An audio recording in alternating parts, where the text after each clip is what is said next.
Yeah. Well,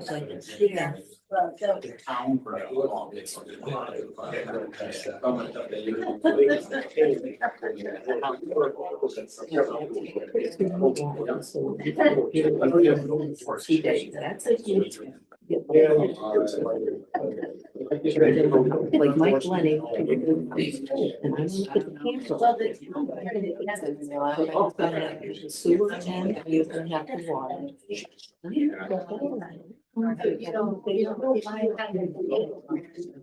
No, we are. And I go on the table. Yeah.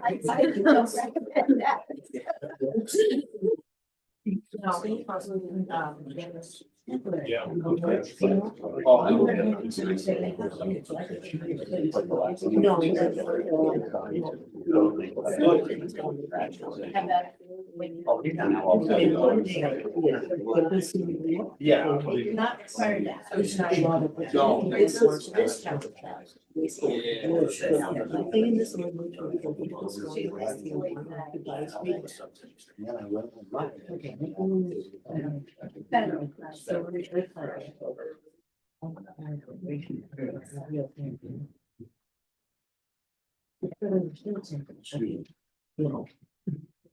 you're so good. He's gonna go in front of the waiting room. With permission. He's going to I know. Oh, that's the big. Oh, you're like. I have no idea. No, you're not raising it.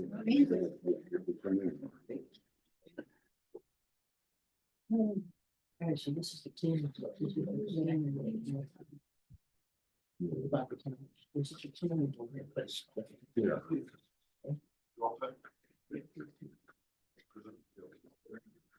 Great, I'd like to welcome everybody to second final meeting for January. Please rise for that. I pledge To the flag of the United States of America and to the republic for which it stands, one nation, under God, indivisible, with liberty and justice for all.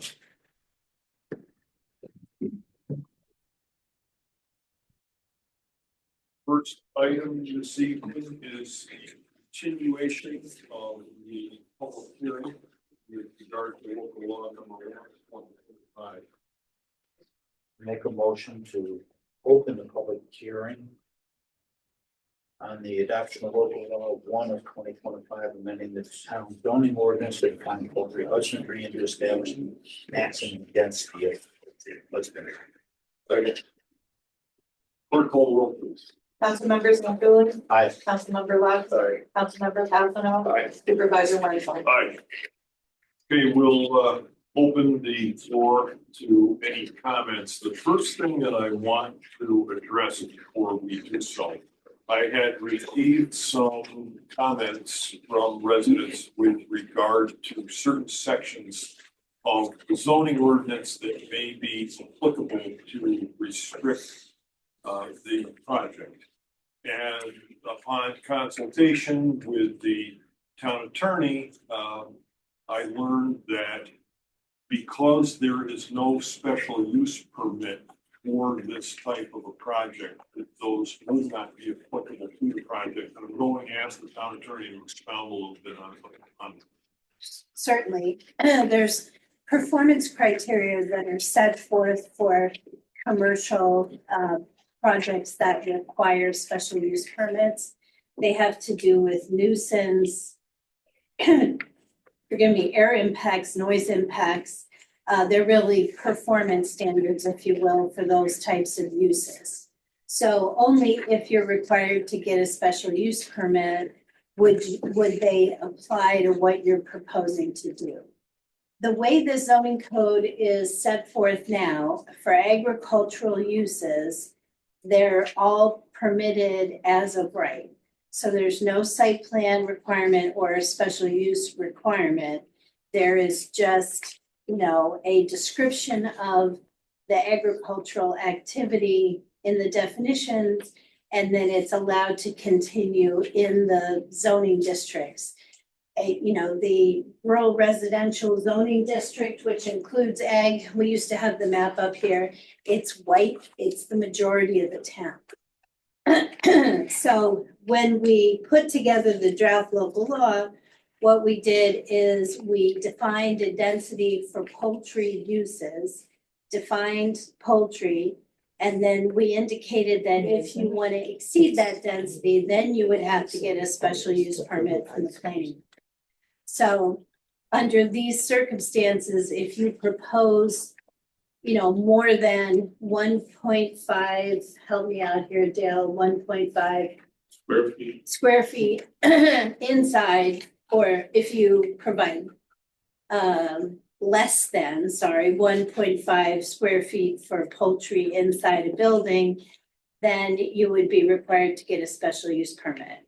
If the board does not adopt this law, the way it works out is the zoning law is currently drafted would just allow it, okay? So that's kind of where we are with it. I hope that answered the question, Bill. I believe that should clarify, and as we open the floor to comment, if anyone has any questions with regard to that or any other comment, we will now open the floor to comment. Yes, sir. My name is Gary Breezes. I live at 548 State Highway 30.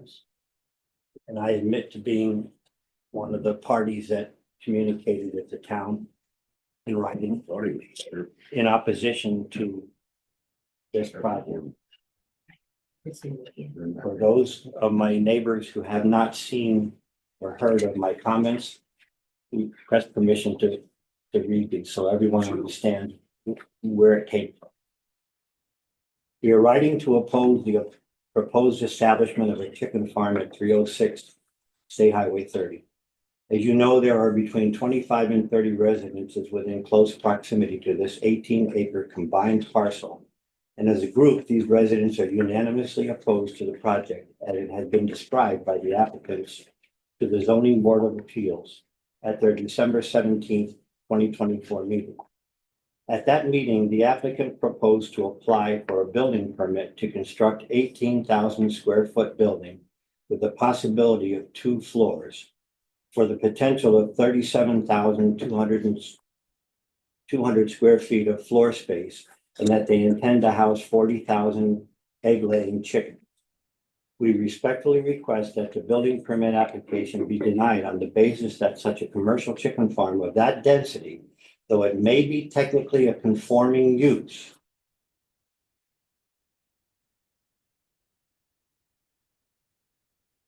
located so close to existing residences, presents a danger to the public health through the emission of airborne pathogens and the potential for polluting water wells through leaching of chicken excrement, as well as attracting an enormous number of flies if rotting carcasses are not immediately removed from the site. Obviously, we are not attorneys. However, our position is that the town will be on firm legal grounds because the duty to protect the public health and safety appears in several places in existing town codes. One example is the last sentence of Section 5 of the Right to Farm Law enacted in 1991. And I quote, "This section, however, shall not apply whenever a nuisance injurious to the public health or safety results from the operation of any such agriculture or farming operation, place, establishment, or facility, or any of its appurtenances." That's the end of Section 5 of the Right to Farm Law. Has nothing to do with special use permits. Section 13.13 of the zoning law allows the planning board or zoning board of appeals to prohibit the use where the use is likely to be noxious or offensive by reason of the emission of odor, toxic fumes, etc. Now, Section 14.62, special use permits. See subparagraph C, where the use must ensure that the character of the neighborhood and values of surrounding property is reasonably safeguarded.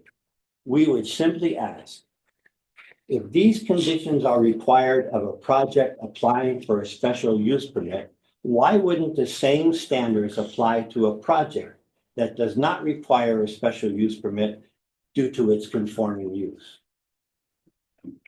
Additionally, section 14.6.24, again, regarding special use permits, subparagraph C, note 2. The planning board must determine that the proposed use will not have a significant negative impact on existing adjacent land uses. We would ask the same question. Why wouldn't these same standards apply in this case? Finally, section 14.6.3, performance standards. The following use can be prohibited by emit noise in excess of 70 decibels, emit odor, which is offensive, emit dust or dirt, which is considered offensive, emit noxious gases, which endanger comfort, safety, or welfare of any person, or tendency to have cause injury to property, business, or vegetation.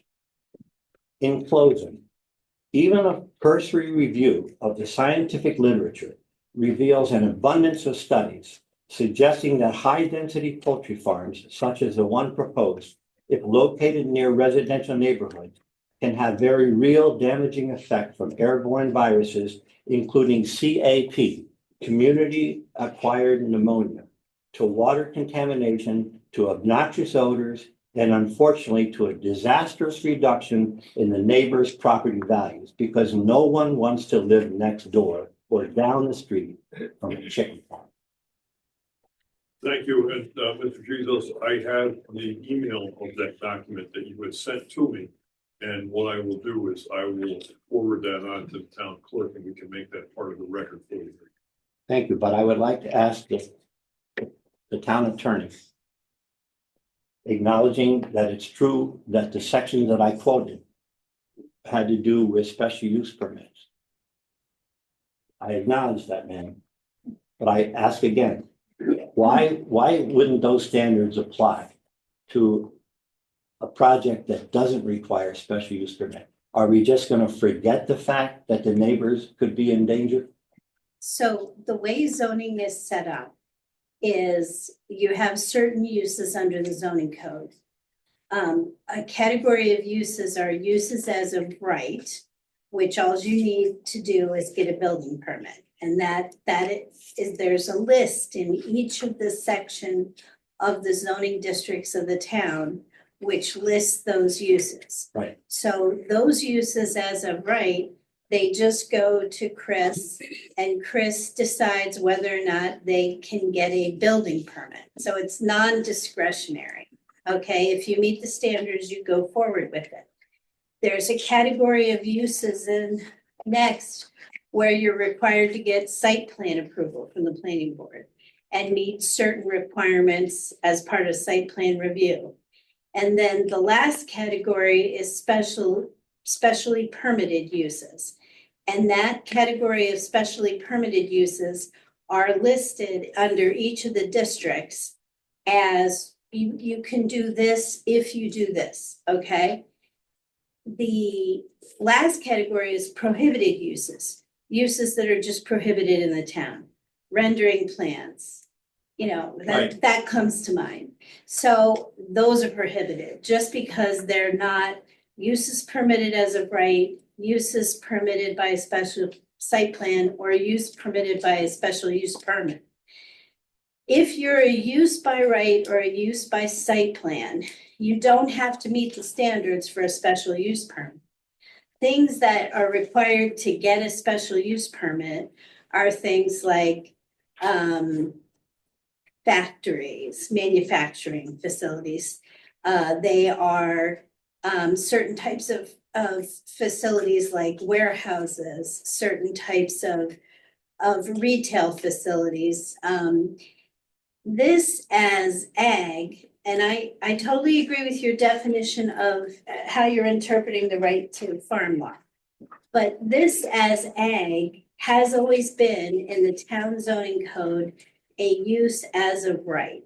That's just the way it's been set up forever, okay? So what the board is proposing to do here tonight is by adopting a definition of poultry husbandry And by requiring a density of use, which if you can't meet it, then you get a special use, you have to get a special use permit.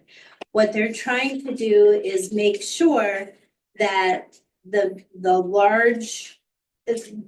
size of the farm and the number of chickens and concerns that people may have about it, you either have to stay under a certain density or come into the planning board and get a special use permit.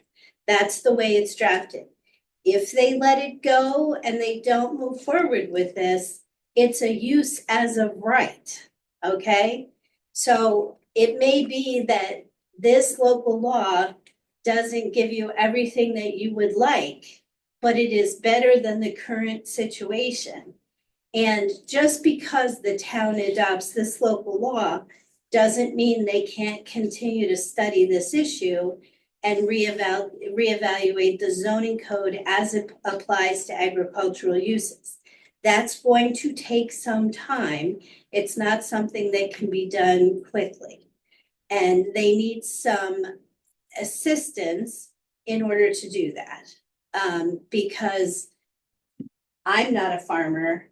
I don't believe any of you all are farmers.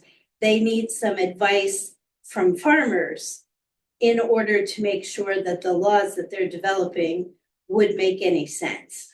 Okay, so other than that, So I don't know ma'am, what else to ma'am, say.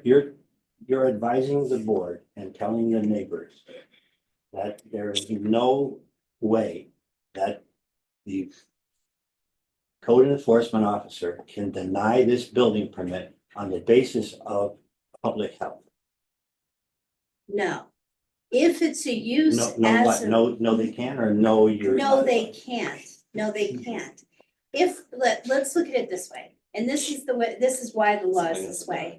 If I go in and I asked Chris, the code enforcement officer, for a building permit for a house, okay? If it meets the setbacks, if it has a well, if it has a septic system that meets the county requirements, he has to give me a permit. He cannot say no. You know, that's the way the law is set up, because otherwise people are gonna make arbitrary and capricious decisions. Nobody wants that. Everybody wants what they want. And it's important that in deciding whether or not they get it, there are rules that are followed.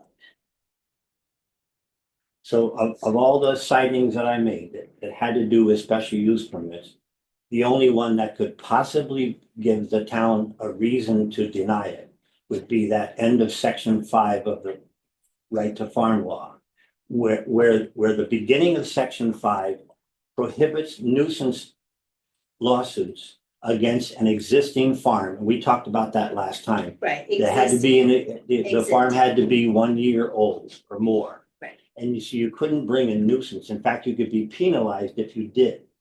However, what I just read to you was the end of that section that says that law doesn't count if it becomes a nuisance, If it becomes, or if it is a nuisance. if it So is. how many scientific studies do we have to bring to the town to show that it's a nuisance? It reminds me of the I think it was what used to be called the Obamacare, the Affordable Care Act, where Speaker Pelosi said, we have to pass the act to know what's in it. Does the town of Dwaynesburg have to allow this farm to find out that it's a nuisance? Is that what has to happen? The difficulty we had is the constraints of laws that are in place. And as I said, and as the attorney explained, we have something in place that is the best alternative we have available at this time. I wish that we could tell you otherwise, but the laws as they are currently written, that's where we stand right now. May I finish by speaking to the amendment itself, Mr. Supervisor? Yes. As regards the proposed amendment to the zoning ordinance to define poultry husbandry to establish adequate space in order to prevent nuisance conditions as described in section 3 of the measure, we would ask the board to consider the following remarks as they pertain to the impending application at 306 Highway 30. As you are aware, section 4 of the proposed amendment allows 1.5 square feet per fowl contained in an enclosed building and 100 fowls per acre if not contained. The applicant has indicated to the Zoning Board of Appeals that after combining two adjacent parcels, they intend to construct 18,600 square foot building with a possibility of a second floor to house 40,000 chickens. The amendment may prohibit 40,000, but would still allow 27,900 chickens. 18.6 times 2 floors, 37,200 square feet. So it would net out at 27,900 chickens. In addition to the 1,800 chickens outside the enclosure. It is our position that a total of 29,700 chickens still presents an untenable threat to the health and well-being of the neighbors, again, due to the extremely close proximity to so many residences. Another point we would ask the board to consider. We don't see any limitation in the existing ordinance or in the proposed amendment of the amendment to restrict the number of buildings allowed on a given parcel. In this case, 18 acres at 43,560 square feet yields 784,080 square feet. Even with 200-foot setbacks around the entire perimeter, one could build several 18,600 square foot buildings. If the owners decided to put up just 2 more such buildings, they would be allowed to house 89,100 chickens and still not nearly use up the allowable space. If the town allows the construction of 1 building, on what basis can the town deny building number 2 or 3, or 4 or 5 for that matter? As much as we neighbors appreciate the efforts of the town to enact beneficial amendments to regulate poultry farms, the hard facts are that this well-intended amendment does little to relieve those living near this particular parcel from the negative impact of the project. We strongly believe that the only relief for our neighbors is a denial of the application as expressed in previous communications. Thank you for your attention. Thank you. Charity vendor, I live on Oak Hill as well, Group 7. I just have a basic question. I'm trying to wrap my head around, laws, there's certain laws that always supersede or override other laws, right? I mean, that's just the nature of law. What supersedes what in New York State, the right to farm law or a commercial business? Because as far as I'm concerned, somebody who isn't gonna live on the property, who's gonna have, 40,000 chickens, they're gonna be, they're not gonna eat 40,000 chicken eggs for themselves. It's not a small hobby farm. This is a commercial farm. This is a commercial property acting in a commercial manner. So my question is, Schenectady, if New York State is right to farm and we're saying that supersedes, it's not the commercial aspect of it all. Somebody could buy a property in Schenectady, downtown in the city, and have 15,000 chickens as long as they can build a building or whatever their zoning might be. I don't know if it's going to be exactly the same as your town here, but let's just say for conversation's sake it is. That doesn't make sense to me. Well, Duanesburg and Schenectady County. Duanesburg is the largest, I believe, town in Schenectady County. And of the towns, it's the only one that still has viable farms left that I'm aware of. There may be 1 or 2 in Glenville, okay? So Duanesburg has always sought to, this is based on what the zoning code says, sought to encourage and not discourage farming uses, okay? There are quite a few farms in town. Duanesburg has never seen itself as merely a bedroom community for people who work in Albany or Schenectady or Troy. So the idea was always to promote those historic uses here. And I have to get back to this concept of commercial versus farm. Mhm. I think part of it's borne by the fact that people don't understand that farms produce products, process products, and put them into the marketplace. So if you're an apple farm, you have cold storage, you have packers, they put apples into boxes and then they deliver them to trucks come and pick them up and take them to Price Chopper. Okay, so farming always has an element of Potentially. processing, almost always. Milk, perfect example. They don't just milk the cows, they treat the milks, they pasteurize it. And these days, they even do more. They filter it and they do things to it to make it a more valuable product to sell. Now, where I come from in Pennsylvania, we have very large farms that are run by families together. And a lot of them are Amish and Mennonite, and they run large farms. Around here, traditionally, it's been, 100 cows, 200 cows, that kind of farm. But nobody here wants to stop farming or regulate farming, okay? And the way you're attempting to do it by describing it as commercial versus non-commercial farming has no feet in reality, okay? If you're a farmer and you want to make money being a farmer, then you're processing your goods and you're putting them in the marketplace. And unless somebody tells me that we've changed here, we don't want to stand and have never wanted to stand in the way of that. When I bought my house, I've lived in this hill for almost 50, I'm almost 50. I've lived around the corner. My I'm mom had the house, 62. right? I'm So 62. I'm just gonna explain my own personal. I bought this house around the corner from my mom, not thinking that a commercial business is gonna be in my backyard. If there's some farms around where I live, absolutely, there's a farm right down the road. I'm okay with that. That farm was there, first of all, before I bought my property. I knew it was there. They operate, they're generational. They've been They here live they live on the property. There's people that have 14 chickens right next door to my mom's house. That's a hobby farm as far as I'm concerned. I wouldn't call that commercial in any way. When I bought my house, I didn't buy it thinking, oh my God, I am gonna have this commercial farm in my backyard. Well, and there are people who have bought houses. It wasn't zoned that Next, way it is. for commercial. It is zoned for agriculture. It clearly has in the zoning definition, the definition of processing the materials that are raised by the farmer. I mean, I understand you don't want this. I understand that.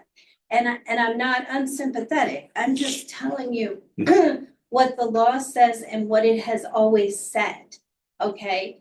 There's nothing new about this. That's why when the town supervisor says, this may not give you everything you want, but it is much better than nothing. And right now, it's a use as of right. And, other than Chris looking at it from a building permit standpoint, it's just not gonna do anything. Now, and again, it's not that the board can't continue to look at farming as a whole and whether it's necessary to revise the zoning code. That's their right. They can do that. It's just, it can't be done so quickly. And I'll add to that, the comprehensive plan for the town was rewritten, I think it's about 3 years ago. And input from residents was sought for that. And overwhelmingly, folks wanted to see the town remain as a rural town. And that, of course, means farming. And believe me, I've said before, we are sympathetic to the circumstances, and that's why we have addressed. I'm not personally against farming. I hope nobody actually. No, I am don't, but- against having that many chickens in my backyard A trying to gigantic suck my building. water. That I have to work hard to make sure that I have trying to, bring pests into the area. You got this bird flu thing that's going on like crazy right now. We had, people that were affected by lung issues already in our families. So we don't want to have to watch that happen to our grandchildren and our children. And so it's not just about me not wanting this particular project to go through. It's about health. And I guess that's it. Well, I'm sorry, but I probably didn't word that well. The reason I brought that up is the fact the board hasn't looked at any of the zoning issues. That was why I brought that up, because most folks are in favor of agriculture. So it's never gone under the microscope. Right. So it's never been looked at.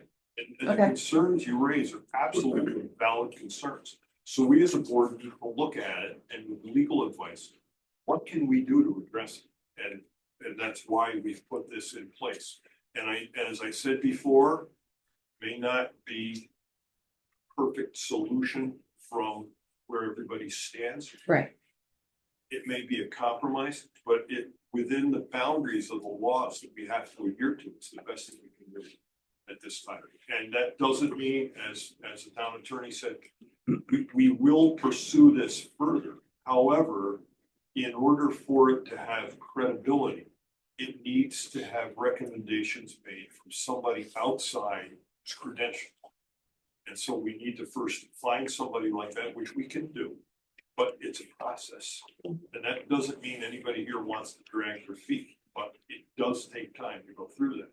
And we've discussed that that's something that we want to look at. I personally appreciate that you're taking the time to do that review and have the experts in the areas, come in and help you with that. I'm just the person that lives right in front of where this is going. You could throw a baseball and hit it from my mom's house and hers, right in their backyard, both of them. Fully understand. There were a couple of folks that had hands up earlier. Joyce Easton, Glendora Farm, 210 acres, 6th-generation farm. We raise beef cattle. I would not want anyone, the whole farm, we own all around the house. All around, up and down Easton Road. That's our property, our acreage. Our neighbor on top of the hill passed away several years ago, and the neighbor that lives on top of Easton Road up on Route 30 purchased that farm specifically so no one else could buy it. No one could encroach to our rural area, our right to farm. So someone went into debt for that. These people don't want the chicken house. I know nothing about that farm, that poultry farm, nothing. But I would recommend that if there's property next door to this residence, purchase that property. That can be all yours then. But I agree, and I'm very sympathetic to them. Moving out here, Dwaynesburg is a lovely, lovely community. But the comprehensive plan said what? You said it, Bill. And that's what we want. And we still want it out here. So I don't want anybody complaining about me spreading manure. So the property has been purchased up there. Our neighbors are all congenial to each other. That's what needs to be done. And I don't want to speak about Rotterdam or Schenectady or any place. I want our Dwaynesburg community to stay rural. Thank you. Yes, you're here. Stephen Smith, 14653 Greenford Road, moved in December of 2020. Have a beef and poultry operation. Definitely supportive of the concerns of the neighborhood. Commend the board for putting parameters around that are suitable for anybody in animal science. The recommendation of 100 per acre, 1 point square foot per bird, that's perfect. It's within line. You can drive a county over or 2 counties over, go near an auction barn and see where they're not doing proactive approaches, and it's a mess. So I commend the board, and it's good that the community members are sharing both sides, farmers and landowners and residential owners. We just need to talk this out. So I commend you folks for doing that. And taking the high road and following the plan. So thank you. Thank you, appreciate it. Yes, sir. My name is Frank Potter. I live on 1142 Batter Street. I gotta say that the attorney she couldn't have put it any more bluntly than it is. Everybody knows that I run a very controversial business, motorcycling event, but I love the farms. I can't eat without the farms. I can go to the market and buy everything in a can or wrapped in a package, but without the farmers, I'm not gonna eat. I agree with them. I feel sorry for them. But when you move to a rural community, you have to look around and you have to try to figure out what would happen next door. And when they probably when they bought their property, they probably assumed there would be a house there and not a chicken farm. We grew up here though. Lived there Okay, for so- whole life, 40, but- 50, 60 years. But you guys have done a great thing here trying to help them. Okay? But I don't want to see that change. We're a rural community. And I see other things coming before the board I don't like. That's gonna change it. We come out here to live here to have some peace, tranquility, and to enjoy it, right? Exactly. For sure. But I also want to eat. And in this, the United States right now, it's all over the place. Somebody moves in, Protowski's down in Scotia, had the biggest pig farm you ever see in your life. They needed some extra cash, so they sold a piece of the land. And when they did, you know what those people did? They ran them right out of business. The pig farm was gone. They didn't like the smell. All I can say to anyone is that I sympathize with them. I really do. Because I have people move in, they don't like what I do.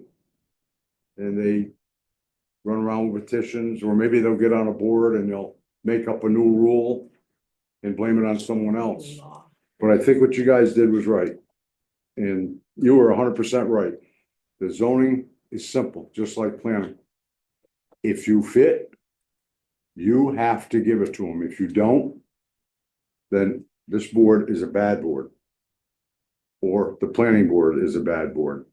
You are trying to help them. They should be grateful with that. And I hope you can. I'd like to see everybody happy. But on the other hand, I'm not overly fond of chicken, but I wouldn't want to see the end of it neither. Thank you. He like beef better. I'd like to add something to that. Like, we all love farms. Like, we grew up here my whole life. I've lived here since I was born. Love farms, think it's great. Think it's great. Does anybody in here think that he's doing this because he loves our area and wants to see it flourish?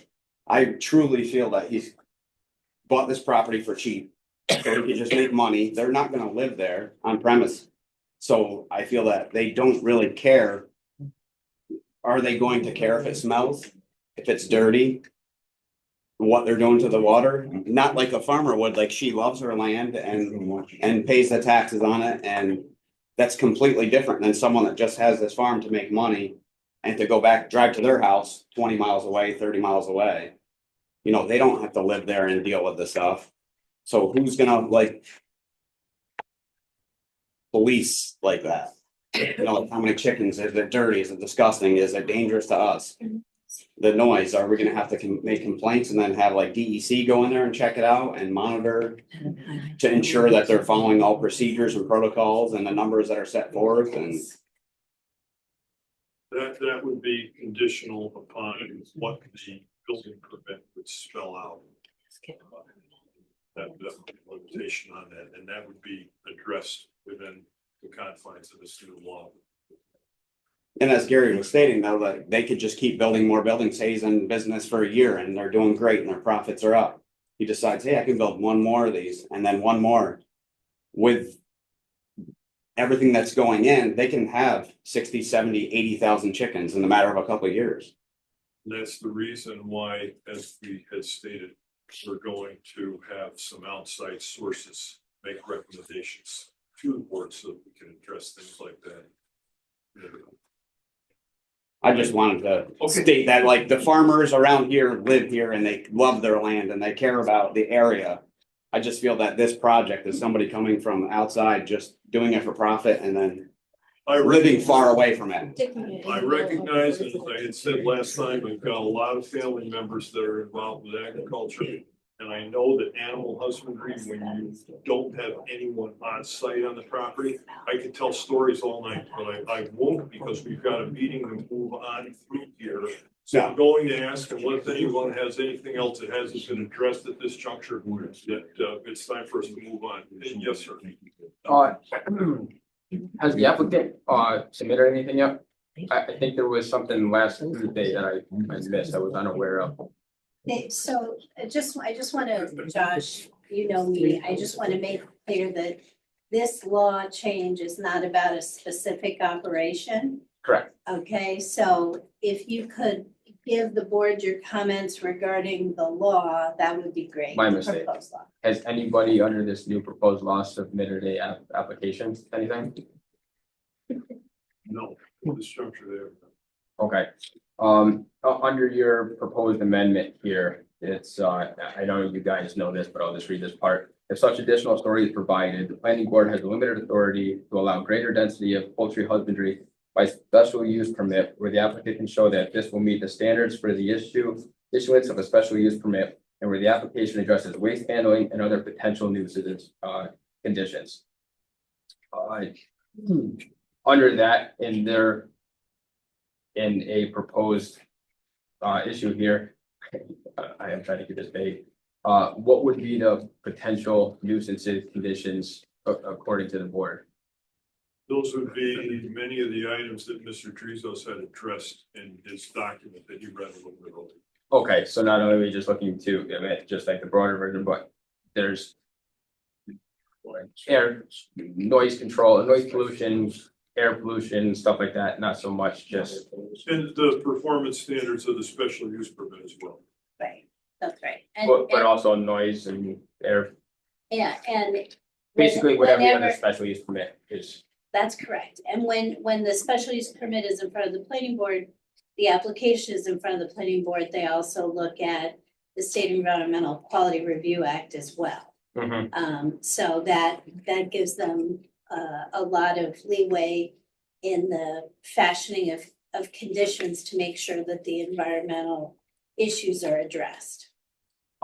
If there was an application that was a CAFO doesn't really deal with air quality or odor quality. It's simply groundwater for the most part, but DEC does operate a community air screening program that they'll train people in the area or the local community to take these samples as well. Seeing as that's not something that they offer on a day. One last thing here. Mr. Wenzel, you spoke about that you guys are still under review of this and something that we may need to address or tweak. Under this review process that you did say would take some time, and I fully understand why this is a big deal. Under this process, would the town postpone any applications that would seek a special use permit under this new law until we fully come to a conclusion whether we choose to do something or not? That's a possibility. We need to make a determination once we start. Okay, just because I understand it's gonna take some time, but to have something to get in before you guys can fully understand. What's There going is a on. potential for that. Thank you. Thank you. And now, unless anyone else has anything else, you have an agenda to work through tonight. Close the public hearing without considering the adoption of local law number 2025, amending the town zoning ordinance to define poultry husbandry and to establish the maximum density of poultry husbandry. Second. Clerk call the roll. Councilmember Lutz. Aye. Councilmember Passano. Aye. Councilmember Sanchuli. Aye. Supervisor Wenzel. Aye. We'll take a brief break for a moment. For those of you who were here specifically for the public hearing, if you would like to part at this point, you're certainly welcome to do so. If you want to stay with the balance, you're welcome.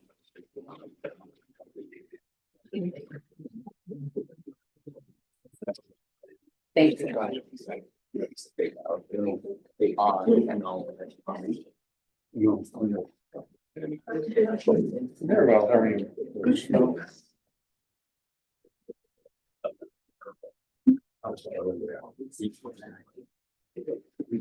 Thank you.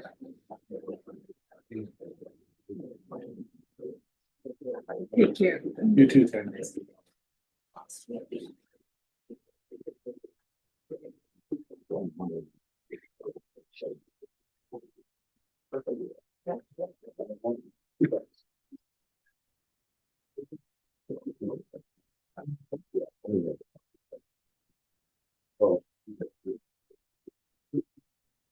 Yeah, it's, you have such a whole minute. Okay, let's, Well, there is a. Just want to talk to you. Oh, no. Mr. Bonner, we do have privilege of the floor. If there was something else you wanted to address. Well, I really want to talk to you about, trailer proposal, but I would rather wait until you have a meeting where I can really express myself. If you want to come in and see me sometime. Yeah, because I'm not the only one that's expressed it. There's a whole Farm. We want, it's like, I said to her, we want to do that alone. How many acres is this? That's all we want. Understood, and I want to let you know what, absolutely, we were not gonna single, and that's not what it's about. I was just gonna tell them something. This chicken farm. You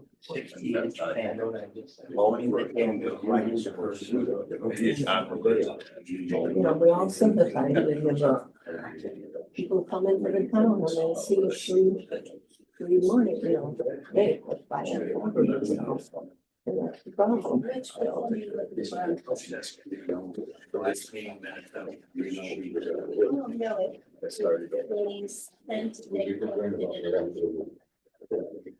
Thank you, Joyce. Right? Yeah. I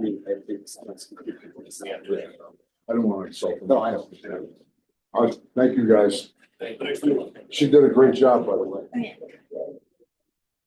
You did a great job. Pardon?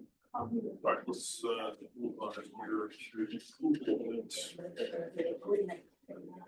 Motion for the approval of minutes for the regular town meeting Thursday, January 25. Clerk call roll, please. Member Lux. Aye. Member Patino. Aye. Member Anthony. Aye. Supervisory report of December. This is a draft. There may be a modification coming from the CPA's office. Revenues, general fund, $105,005. I'm sorry, $105,065.08. Highway fund, $4,131.91. Sewer district number one, $5.21. Sewer district number two, $160.34. Sewer district number three, $11.03. Total revenues, $109,373.57. General fund disbursements, $242,150.08. Highway fund, $213,803.89. Lighting district one, $855.54. Lighting district two, $1,356.57. Lighting district three, $641.63. Sewer district number one, $24,966.77. Sewer district number two, $16,205.01. Sewer district number three, $4,262.87. Total disbursements, $504,242.30. Payment of claims. General fund A, $4,765.22. General OVB, $100. Highway fund DA, $45,603.26. Highway OVDB, $900. Planning board, $4,915.99. Sewer district number one, $10,685.65. Sewer district number two, $2,205.73. Sewer district number three, $10,331.01. Trust and agency, $1,085.05. Total transfers to AP, $80,591.91. Second. Any discussion? Clerk call roll, please. Councilmember Lux. Aye. Councilmember Santilli. Aye. Member Patino. Aye. Supervisor Winfrey. Aye. Okay, we go on to committee reports. Nick, you have a chance to talk to people? Yep, so everything's going good. The employees are enjoying working with them so far, no issues. They did have to get a chain and hydraulic oil for a hopper. And they met with legislatives to look into some possible building renovations. That was about it. Thank you. I'll make a comment that being in one of the Surrey roads, I'd like to comment that everything seems to be moving. That there's more care and the timeliness seems to be vastly improved. He has received calls from some residents complimenting him for, so it's going very well, very well. And, I think it's a plus for everybody. Public safety, we will be having further discussions, but in the not too distant future, we're going to form a committee to discuss some public safety issues. One of these is going to be looking at the lines for the districts within the town. It's an antiquated boundaries that we have in place. Many of them were put in place prior to some of the roads that are now through roads. So we will be working on getting a committee together to address many of these items in the near future. Parks, I don't have anything right now. Sewer, no, Andy's gonna have some things for us there. Yeah, big one, so the 20th, the Route 7 pump station failed with a direct short. Backed up some of the neighbors' plumbing, but luckily didn't do much damage. Dead short took out the alarm panel, but they fixed that. It's up and running again. We have a quote from 18 Pump Control and Services to get the repairs done for the amount of $12,371.25, which we have pushed through under emergency order to get that pump station up and running so we don't get any fines from DDC. And there is also no more interruptions to the resident service. So, Okay. Mike, you got anything on IT for us? Just that did purchase that ThinkPad for the clerk. Using that, which ideally, hopefully in the near future will free up the old one for use in other areas. Good. Okay. All right, unless anybody's got something else, we move on to the business meeting. Motion to approve a host community benefit agreement fee schedule for solar projects. Where it has a resolution approving 3 local laws amending the town zoning ordinance, the solar law and wind law with respect to the prohibition of the installation and operation of. Oops, I'm in the wrong one. Back up one. There you go. Excuse me. Wrong tab. All right, whereas the town board of the town of Waynesburg, the town board, has adopted a solar law by local law 1 of 2023, the solar law, and whereas the solar law section 7 sub 3 sub E authorizes the town board to establish annual host community benefit agreements, HCBA fees for solar projects in addition to the payments that will be negotiated as part of a pilot agreement related to town real property taxation. Whereas the town board has determined that the HCBA fees will be used for town park maintenance and improvement to enhance community recreation within the town and to address the adverse community character impacts of these projects. Now therefore be it resolved, the town board approves the following HCBA fee schedule for solar projects. For all utility scale solar projects, an annual fee of $1,000 per megawatt nameplate capacity will be charged as part of the HCBA required by the solar law for these projects. Be it further resolved, the town board directs the town clerk to file the solar project fee schedule in the town clerk's office. second. Discussion on this at the time the solar facilities law was rewritten. This was one of the topics that had come up with regard to, for lack of a better term, a green space fee. These were monies that would be used for parks. There was a lot of discussion that went into what should the fee be per megawatt. Mr. Harkenreiter, who was our, continues to be the chairperson of that committee, had done a lot of research in similar sized towns, and we found that this was an appropriate number, so we're happy to see this in place. Clerk, call roll, please. Councilmember Santucci. Aye. Councilmember Lux. Aye. Councilmember Fasano. Aye. Supervisor Wendell. Motion to adopt local laws 1, 2, and 3 of 2025, finding that it is in the public best interest to prohibit battery energy storage systems in the town.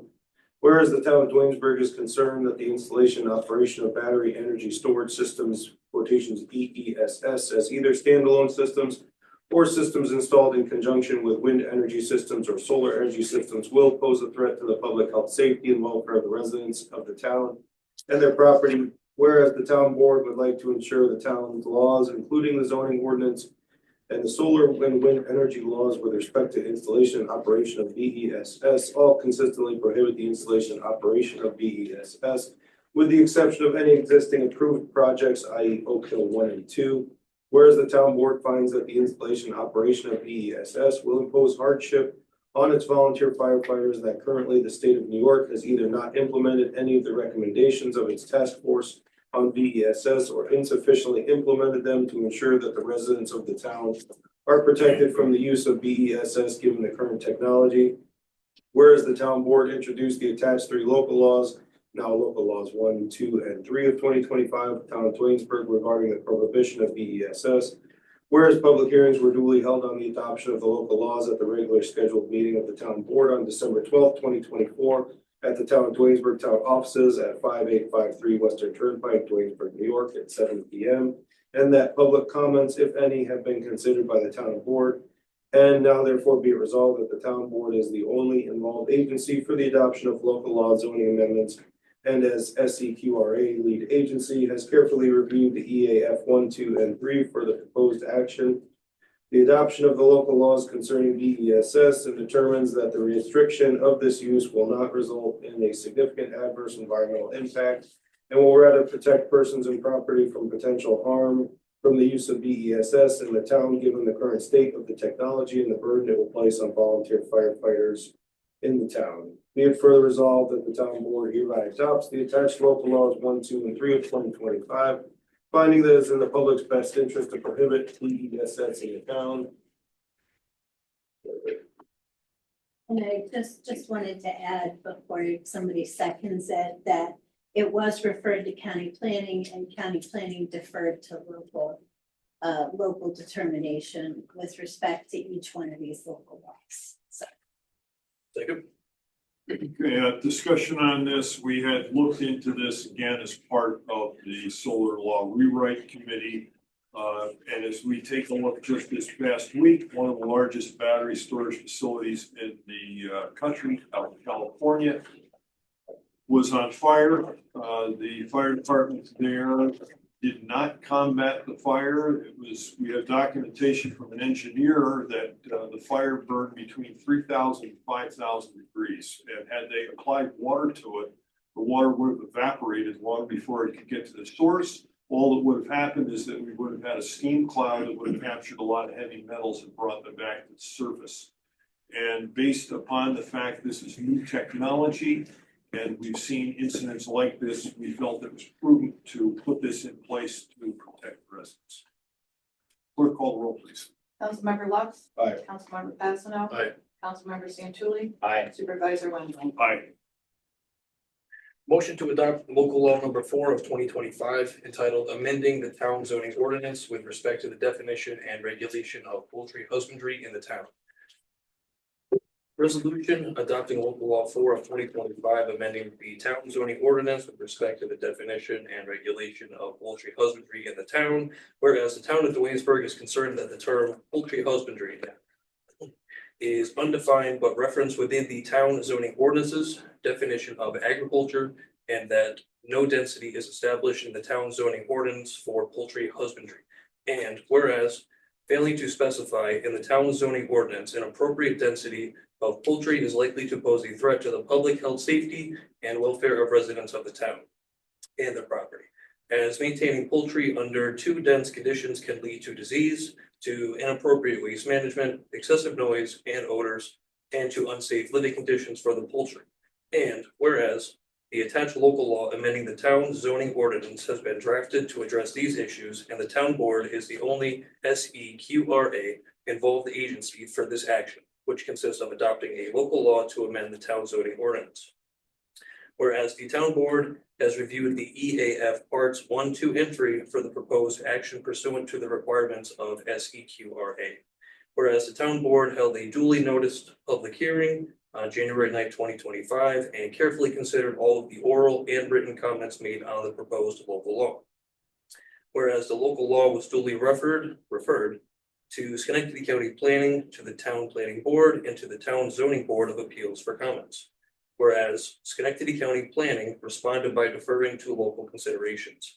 Now therefore be it resolved that the town board as SEQRA lead agency hereby adopts the EAF parts 1, 2, and 3 and finds that the proposed local law will not have a significant adverse environmental impact, but that instead the local law is being adopted to be protective of the environment and public health by regulating the density of poultry as set forth in local law 4 of 2025.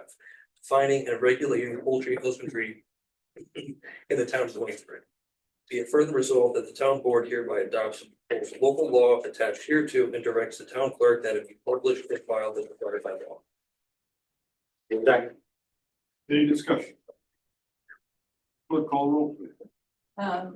Let's see, Councilmember Pasino. Aye. Councilmember Santucci. Aye. Councilmember Lux. Supervisor Wenzel. Aye. And Motion, really? you seconded that. I did. Yeah, I didn't, Okay. I get that? Okay. Okay. Yeah, we said at the same time. Yeah. Okay, It that's was a toss up. Yeah. All right, motion to approve Metal Corp as a new vendor for the town. Second. Any discussion? Clerk call roll, please. Councilmember Santucci. Aye. Councilmember Lux. Aye. Councilmember Pasino. Aye. Supervisor Wenzel. Aye. Okay, unless anybody else has anything, we'll move on to the public report. Yeah. There was one more resolution. resolution. In the back Yeah. of your, I was told. Oh, okay, it got tacked in. All right. Yeah, two different ones, so I believe it's the one Okay. that says based on increased Okay. responsibilities. Okay. All right. Whereas, based on increased responsibilities and the duties to be performed by the court clerks, the town has determined there is a need to increase the hourly rate of pay of certain court clerks currently employed by the town. Whereas funds are available to the town to provide pay increases to certain court clerks that would not increase the budgeted cost for 2025 at this time. Whereas the town board, after review of this matter, had determined that it is appropriate and necessary to increase the pay of certain court clerks to ensure proper staffing within the town justice court. Now therefore be it resolved, the town hereby increases the hourly rate of pay of Barbara Powell's court clerk to $19.50 per hour. Increases the hourly rate of pay for Heather McPartland Geidel, court clerk to $19.50 per hour. These pay increases are contingent on the continued availability of the funding sources that are referenced above. Should those funding sources become unavailable, the reference employees' hourly rate shall revert to their hourly rate of pay applicable immediately preceding this resolution. Second. A discussion on this based upon some scheduling changes and availability. The parties here and named in this resolution have additional responsibilities, and that is the reason for this modification. We'll call it a full. Councilmember Santucci. Aye. Councilmember Lux. Aye. Councilmember Pasino. Aye. Supervisor Wenzel. Aye. Anybody has anything else? If not, we will move on to privilege of the floor. Carrie gonna join us? Carrie Hannigan? Yeah, he's waiting. Is he waiting? Yeah. Yeah. Don't have you.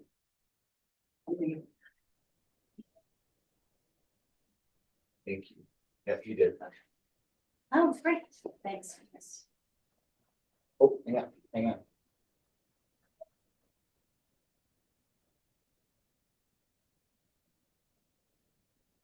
If you're waiting for me, I'm here. There you go. That's a lot of you yet? Yeah. Okay.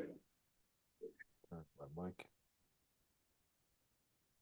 So we had asked Terry, who's an expert in the area of fire protection districts and commissioned fire districts, to work with the board and any committee established by the board to do a couple of things. One is evaluate whether we need to switch, whether the town board needs to switch some of the fire protection districts into commissioned fire districts, and whether any of the boundaries of the fire protection districts need to be adjusted.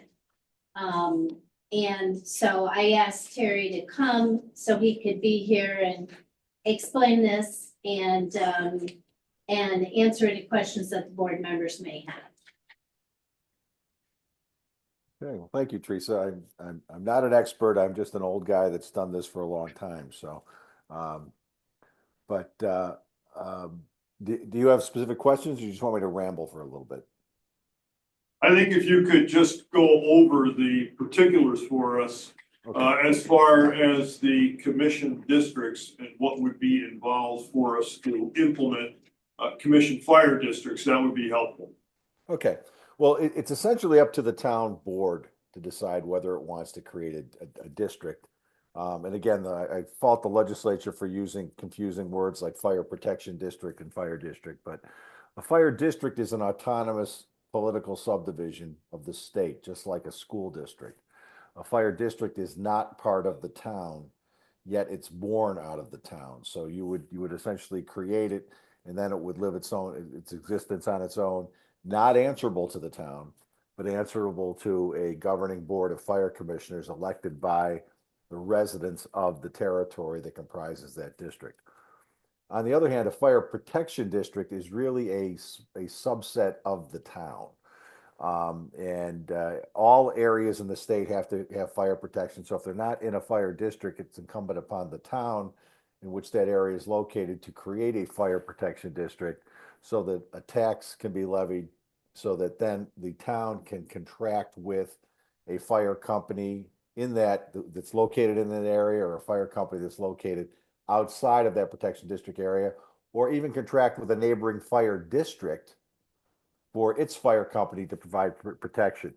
The biggest distinction that came about with, apart from the autonomy, which is kind of self-explanatory, fire districts being like school districts, fire protection districts being like your lighting districts and your water districts. They're still part of the town, and you necessarily have to have a contract with the fire protection forces that are going to be serving those areas. This all became more relevant, and I believe it was 2012 or 13 when the 2% tax levy cap came into play, because these fire protection districts are part of your town's tax levy cap. Okay, they will be, you will be constrained, or they will be constrained, as are you, by your affectionately 2% cap if and when it is 2%. So when it comes to fire protection districts, and this is the thing that gives most town board members pause, when the fire companies that you contract with are on duty or responding to calls, they are de facto employees of the town, meaning the town has the ultimate liability for any issues created by the fire company. So the class case happened down on Long Island, a case called Miller versus Moraney Oil. Fire company responds to a call, puts out it's a fire protection district. They respond, put out the fire, tell the owner, lock it up for the night, come back in the morning and get your valuables. Well, unfortunately, 3 hours later, the fire rekindled, the house was destroyed. The owner sued the fire company and the town, and it was held the fire company is not liable. Only the town could be liable for that, because the town is the authority having jurisdiction for all fire companies that are serving in its protection district. A case not too far from you folks happened over at Fort William Johnson fire town of Amsterdam. Fellow was responding to a call, had his blue light on. Remember, the fire company got in an accident, the town of Amsterdam was liable for that accident because he was a firefighter responding to the call. Now, there are insurance issues that come into play, and we have the fire companies insure us. But ultimately, it's a question of who's responsible, and you, as the town, are deemed to be the authority having jurisdiction for OSHA purposes, the employer for OSHA purposes, for fire companies that you contract with within fire protection districts. Conversely, in a fire district, it's the fire district itself, the Board of Fire Commissioners, who are the AHJ for the fire companies within their boundaries. So, I mean, there's a financial overlay, there's a liability overlay. I'm looking at the map that Teresa sent me. Yeah, your fire district lines are a little screwy, but they are everywhere. Historically, fire district and protection district lines were established under old school district lines. I mean, real old school district lines. And they were set up along the same boundaries as the jurisdictions used for schools, or back as in the late 1800s congressional districts. So that's why they make no sense. For example, when I lived in Rotterdam, I was a member of the Carmen Fire Department, and our district line went right through Scarborough's restaurant on Altamont Avenue. So if the call was in the dining room, it was a Carmen Rotterdam 3 call. If the fire call was in the kitchen, it was a Rotterdam District 2 call. Okay, these things make no sense, but that's the way they are, unless somebody changes them. There's a wrinkle with respect to your formation of fire districts where there are service award programs in place. Now, normally the process is you would simply, the town board, either on petition by a resident, or sorry, a requisite number of residents, or on its own motion, could say, hey, we want to form a fire district where heretofore exists a fire protection district. We then go about the process of having a hearing, and you could establish it after the public hearing. Where there is a where there's a service award program in place, for instance, in Mariahville, you have a LOSAP, a length of service award program. You would follow the same process, but your decision, if you were to make one to form a fire district, would be subject to permissive referendum. Okay, meaning that you could say we're going to establish a fire district there, but if 5% of the voters in the last gubernatorial election, which would be last year, got a petition together, they could force that to a mandatory vote of the residents of that area. That's the good news, bad news, if you will, if there is a service award in place, because the district would then become the owner of the service award program. Now, arguably, it would be the same people that voted on the service award program when it was implemented, but the law doesn't acknowledge any free passes for that. So if there is a service award program in place, and the district would then become the new district being formed becomes the sponsor, the town's decision to form a district would be subject to permissive referendum. I've done quite a number of district formations.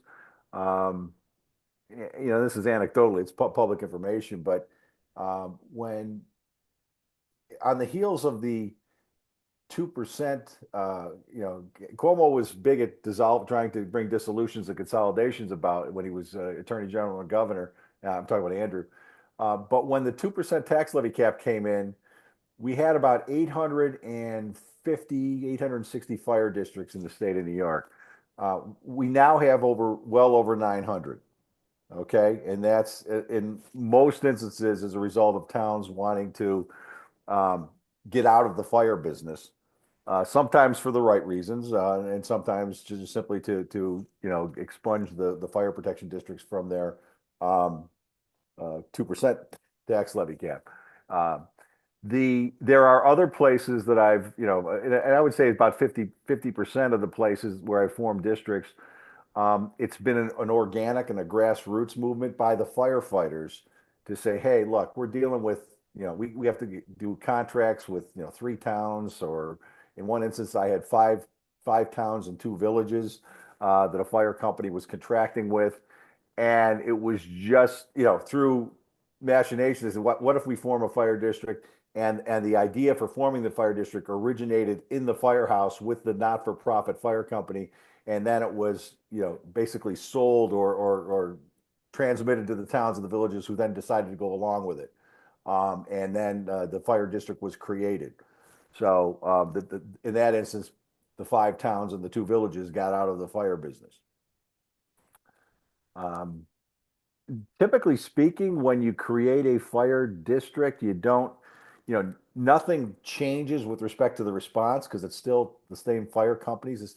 This really doesn't do anything to alter the nature of the fire companies that are there providing the service. Now, I say the companies, I'm talking about those not-for-profit corporations that you deal with in Burtonsville and in Mariahville and I think Esperance and Delancey, with the places you have contracts with. They, the trucks stay the same, the dispatch stays the same, it's the same people fighting the fires. The thing that changes is obviously that you're not contracting with them. There's not an obligation for them to come to you or to have a public hearing.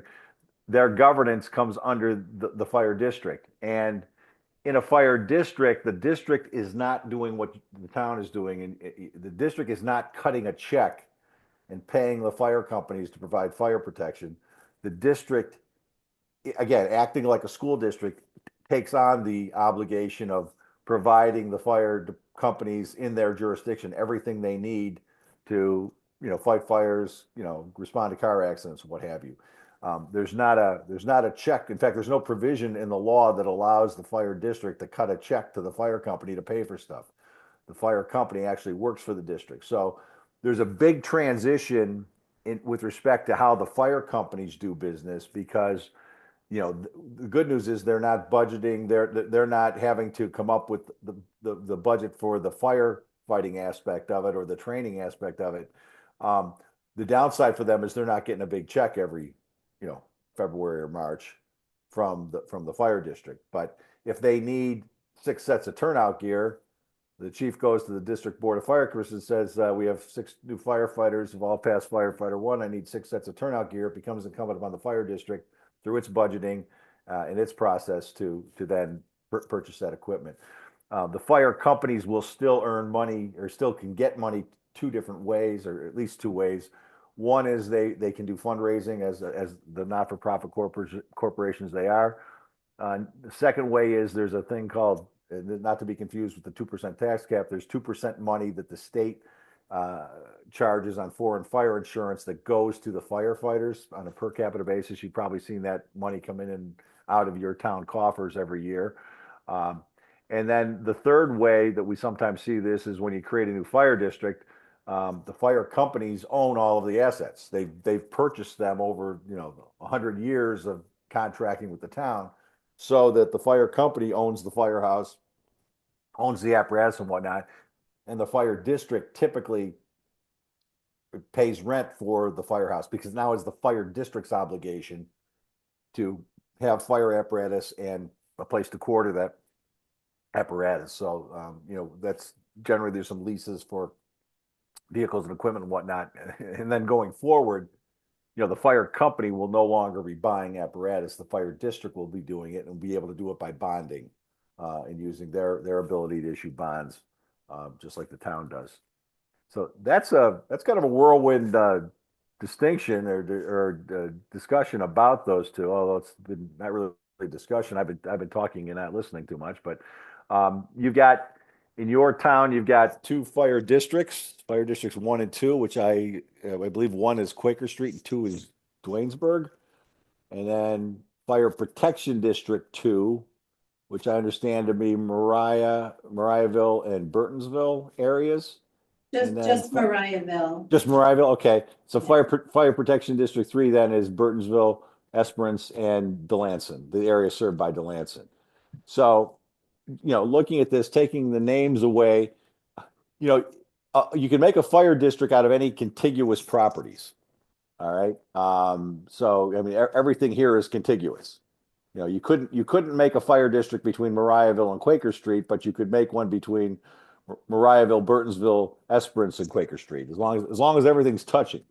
I'm not suggesting you do that. I'm just, using as an example the contiguous nature of it. We've had some pretty good success stories where you have multiple fire companies in one fire district. And probably the closest one to you is in North Greenbush, just the other side of the Hudson River. There were half the town was a fire district and half was a protection district. And in about 2010, we formed a town-wide fire district, essentially dissolving the fire protection district and making the entirety of the town area a fire district. Now, again, the town wasn't controlling it, but the entire town was now one fire district. The town got out of the fire business. North Greenbush Fire District number 1 was expanded. And now the Wine and Skill Fire Department, which had always been a part of the North Greenbush Fire District, remained in the fire district. And the DeFreeseville Fire Department, which had been a contract fire protection department in the town, was now incorporated or rolled into that North Greenbush Fire District. So, Governor Patterson put out a pamphlet, took great credit in doing that. He really had nothing to do with it, but that's a good example of how you could have multiple fire companies under the aegis under the auspices of one board of fire commissioners. Could you do that in Dwaynesburg? I don't know. There's a couple things that you need to take into consideration. One is, the lay of the land. You're dealing with institutions that have been around for a long time, and are they ready, willing, and able to do it? And I'm talking now about the fire companies. If you go from if with all things being perfect, if you went from a fire protection district to a district, there would have to be some learning done by the fire company that they're not necessarily the masters of their own domain now. They're not coming in and getting money and being free basically to spend it how they want. Now, all things fire are under the charge of the board of fire commissioners, and the firefighters essentially work for them when they're on duty. There's the good thing is, with respect to the outward appearance, generally there's never any change in circumstances. But in terms of how the public perceives it, generally speaking, I think the public doesn't care whose name is on a fire truck as long as one shows up when they ask for it. There are some issues, some funding issues. I did some quick math and I went to law school because I couldn't do math, but I calculated off the 2024 final assessments that the total taxable valuation of the two fire districts and the two protection districts was 178 million. We'll call it $178 million. All right. There's a quick and dirty rule of thumb that we use in the fire service. The permissible taxable levy is about $1,000 for every million in a fire district. All right. Works out a little bit more than that. But so if it was one fire district, arguably the spending limitation, unless there was a resolution that was passed by the voters to exceed it, the spending limit would be at about $178,000 or $178,000 for that $178 million worth of property. But there are some notable exceptions. I mean, insurances and things like that, which can be substantial, are charged on top of that. We ran into that problem in Plotterkill when the district was formed up there between Princetown and Rotterdam, where the money that they got, the Plotterkill Fire Company got annually from the town and of Rotterdam and the town of Princetown actually exceeded what the newly formed district could levy its own taxpayers.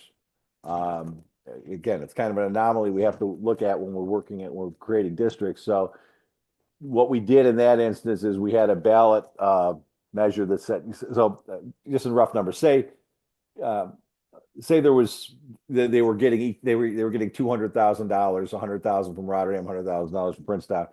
When they formed a district, their tax base only would have allowed them to levy $150,000. So they would have been down $50,000.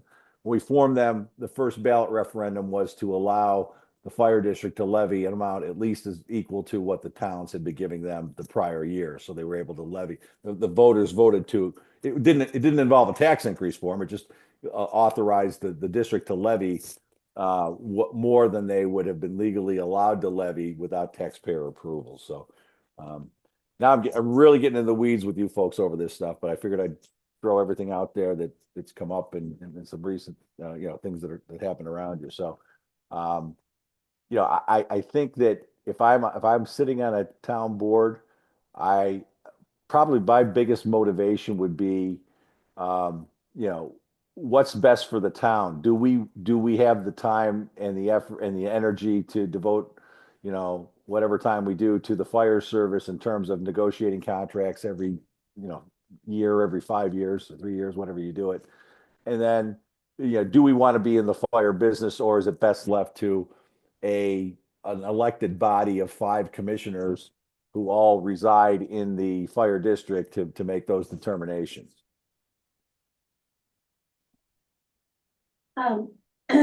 Terry, is there any limitation? For instance, we have the village of Delanson within the town of Duanesburg. You had mentioned something about village town districts as a possibility. Yeah, let's just deal with Delanson FP as part of FP 003. Say we just wanted to form a district in that area, in Delanson. We would, which is denoted as 4 on the map you gave me. Okay.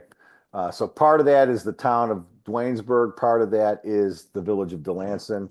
We would form what's called a joint fire district. The village would have to basically agree to it because the village is its own sovereign, and the entirety of that area would be a fire district.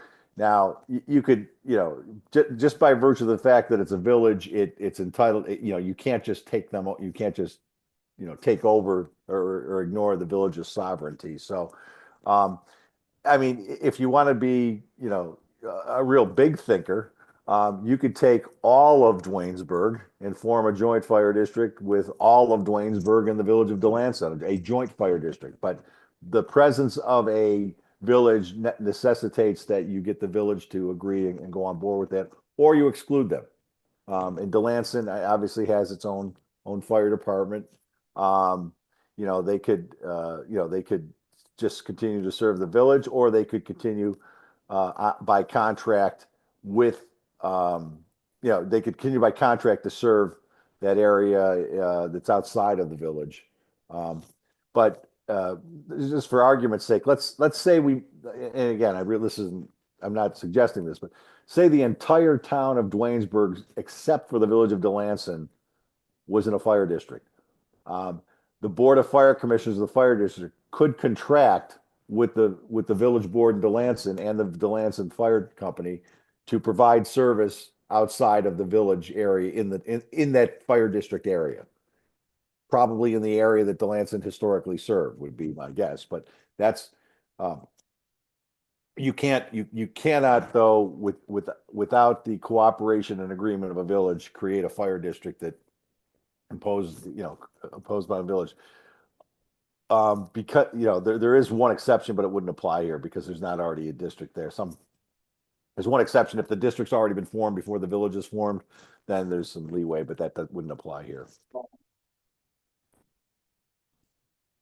Okay, so Terry, you're saying we could form a commission district for Mariahville and then take the rest of Fire Protection District 3 and assign that or ask Duanesburg to make that part of their commission district, so that's an option too, if Duanesburg was interested in doing it.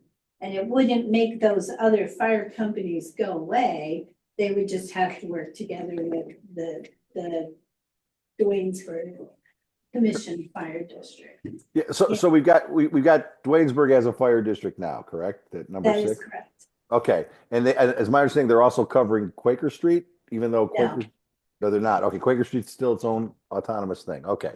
Nobody's told us if that's okay. Yeah.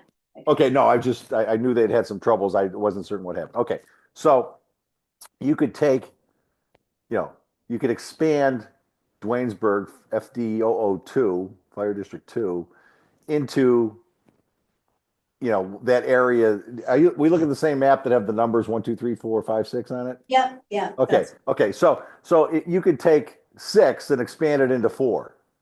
You could take 6 and expand it into 1, 2, 3, and 4. Okay, and then Mariahville could contract with the Board of Fire. Now, this is a little bit a variant of what I said. In this instance, you already have a district you're starting with. Okay, and that could be expanded to cover the whole area. Conversely, you could create a new fire district that's 1, 2, and 3, 1, 2, 3, and 4, or it's 2, 3, and 4.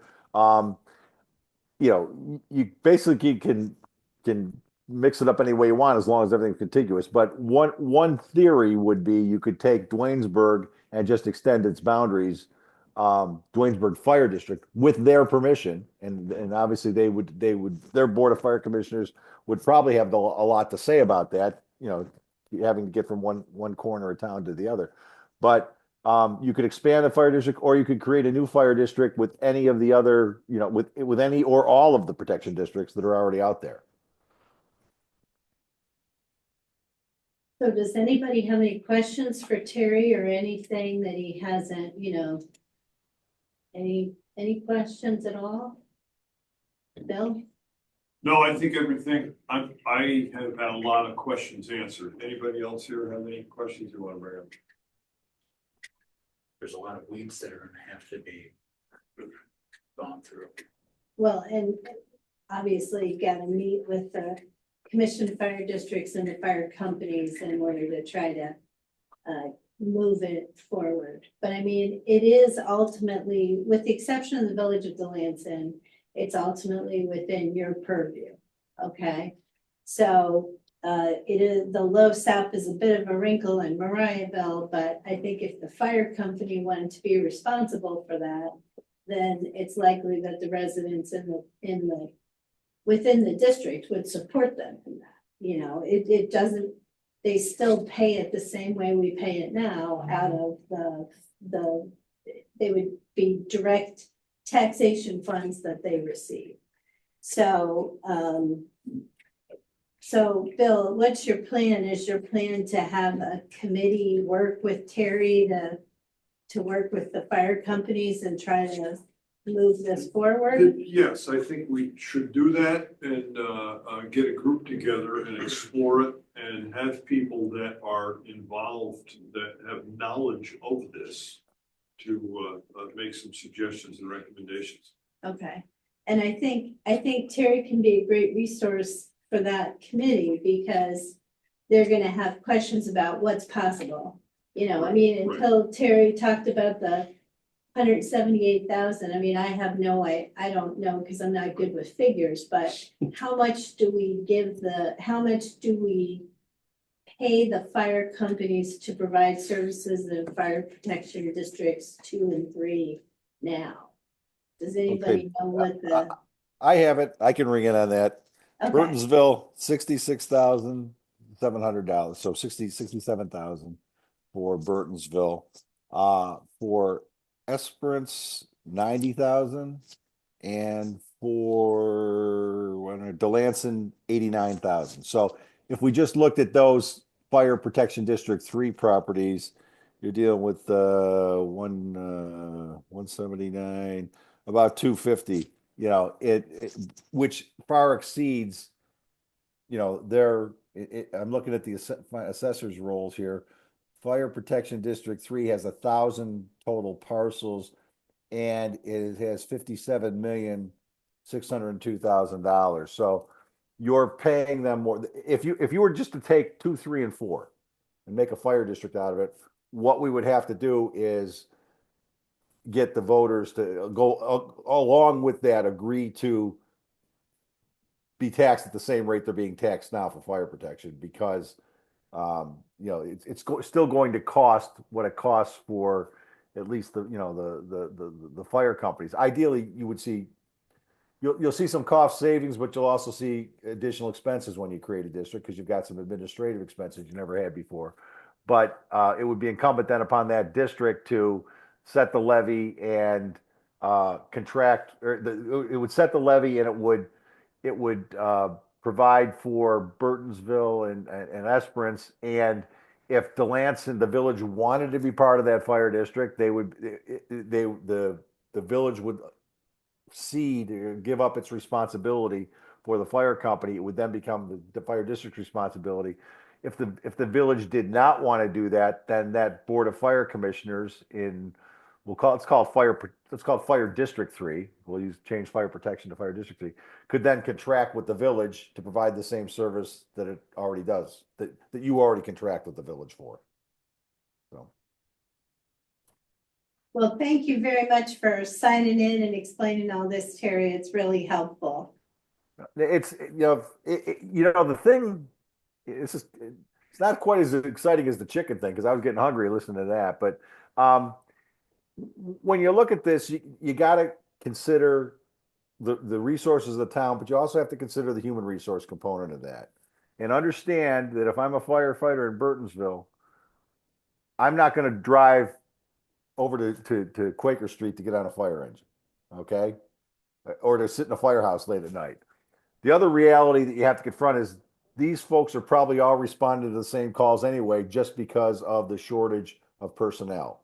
So they're already functioning like a department because of the whole mutual aid and the redundancy that has to happen in order for adequate response. So I say this to the firefighters, I say it to the AHJs, to the village trustees, to the town council people. If you could do this today, if you could start brand new today, what would this thing look like? What makes the most sense for the area that you're in? And just kind of dream a little bit and say, hey, it really doesn't make sense that we have this line going through the middle of Scarborough's in Rotterdam, okay? But to try and get the commissioners to change it would probably be an impossibility. So, but if you can approach this with a fresh view, I'll be happy to do whatever I can for you folks. I speak fireman. I'm a firefighter that went to law school, so and I understand it. And I think that ultimately is cantankerous as some of the firefighters you're dealing with may be, they really are all in it to do the right thing. They want to do the right thing. Sometimes they don't know how to get there, but they want to do the right thing. So I think a lot of it has to do with approach and say, hey, look, this is in the public interest. It's in everybody's best interest, and come up with a fashion or remedy. So anyway. Thanks very much. Hey. Thank you. Appreciate it. My pleasure. Enjoy. Have a good evening. Thank you. Well. Thank you. Thank you. Okay. Bye-bye.